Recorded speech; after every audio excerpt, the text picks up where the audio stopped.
Lust, gluttony, greed, sloth, wrath, envy, pride. Come on, we all know the 7 deadly sins, right? They're everywhere, in movies, in books, in our whole culture. But what if the way we usually think about them is, well, just plain wrong? What if they're not really about specific actions, but something much, much deeper? So let's just ask the question right out of the gate. Are these so-called 7 deadly sins actually sins? At least in the way we think of them, as these isolated individual mess-ups.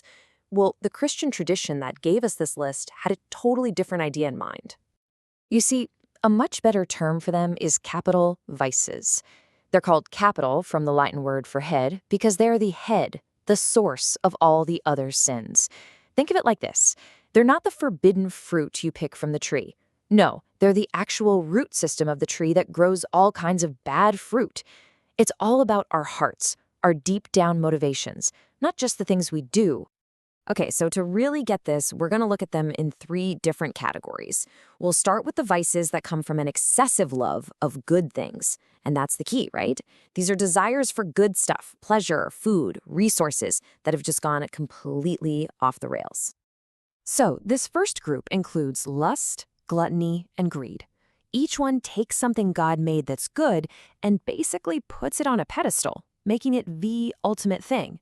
And when you do that, it completely messes up your relationship with it and, well, with God and with everyone else too. Now let's talk about lust, because when we hear that word, our minds usually jump to one thing. But it's so much bigger than just sex. It's this habit of trying to build our own happiness, pursuing pleasure completely on our own terms. And if you dig down to the root of it, it's actually a form of pride. It's saying, I know best about where to find my satisfaction. This isn't some new idea. The book of Proverbs was onto this thousands of years ago. It basically warns us that this unchecked chase for pleasure completely backfires. The very thing you're running after to make you happy, it just ends up leaving you empty. And it's the exact same idea with gluttony. It is so much more than just eating too much at Thanksgiving dinner. It's a spiritual problem. It's this obsession where we try to use food and drink to fill a hole in our soul that, let's be honest, food was never designed to fill. And check this out. To see how deep this goes, think about the acronym FRESH. It shows all the different ways this vice can pop up.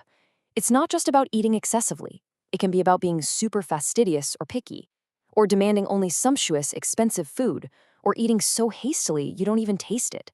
It's all about a broken relationship with food. And that leads us to greed. Theologians had this absolutely incredible metaphor for it. They called it spiritual dropsy. Now, dropsy was an old medical term for a condition that made you incredibly thirsty, even when your body was already full of fluid. And that is a perfect picture of greed, isn't it? The more you get, the more you want. It's a thirst that can never be quenched. All right, let's move on to our next category, which is a little different because it only has one vice in it: sloth. And just like the others, if you think this is just about being lazy on the couch, you're about to see there's a lot more going on under the surface. Okay, the difference here is huge. Laziness is about not wanting to do stuff, right? It's physical. But the capital vice of sloth, it's got 2 parts. The first part is something called akadia. It's a spiritual meh, just an aimless indifference to everything important. The second part is tristidia, which is this deep, heavy sadness that can actually rot into despair, making you feel like nothing good is even possible. It's a refusal to accept the goodness of life and the work we're called to do. Now, Proverbs talks about the practical side of this. Sure, inaction leads to poverty. But when we understand that deeper spiritual dimension of sloth, we realize the poverty it causes isn't just about money. It's a poverty of the soul. So, we've looked at the vices of loving things too much and the vice of, well, not loving God enough. Now we're moving up to the vices that are aimed squarely at hurting other people.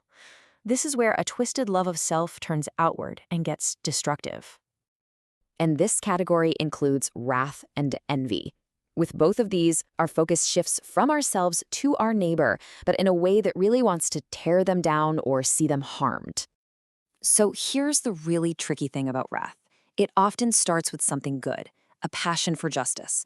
You see something wrong in the world and you feel angry. That initial feeling isn't the problem. The vice is the response that follows, when it's totally disproportionate, out of control, just a fiery mess. And this is the wisdom Proverbs offers. Real understanding, real strength is found in being slow to anger. That hasty temper, that explosive reaction, it doesn't fix anything. It just makes you look foolish. And now for envy. This one gets confused with jealousy all the time, but trust me, it is so much more poisonous. Jealousy says, I want what you have. Envy takes it a step further. It says, I am sad that you have that and I wish you didn't. See the difference? It's not about getting something good for yourself. It's about wanting the other person to lose it. It's a direct attack. Proverbs just captures the horror of envy with this powerful gut punch of an image. It doesn't just hurt the other person, it eats you up from the inside out. It becomes a rot to the bones. We've worked our way through 6 of these capital vices, and now we get to the source. We arrive at the one that sits right at the center of it all, feeding that whole root system we talked about. And it is pride. This is the big one. This is the cardinal root. Every other vice we have discussed, from lust wanting pleasure on its own terms, to sloth's despair, to envy's attack on a neighbor, every single one ultimately grows from the soil of pride. This is probably one of the most famous lines in all of Proverbs, and for good reason. Pride puts us at the center of our own universe, and that is a very, very unstable place to be. A fall isn't just a possibility, it's pretty much guaranteed. So what's the antidote? Humility. And let's be really clear. Biblical humility is not about thinking you're worthless or groveling on the floor. Not at all. It's about living in reality. It's about seeing yourself accurately. Your strengths, yeah, but also your weaknesses. And seeing where you fit in relation to God and the people around you. It's about being teachable. I think this is the key takeaway. True humility isn't about self-hatred. It's about self-forgetfulness.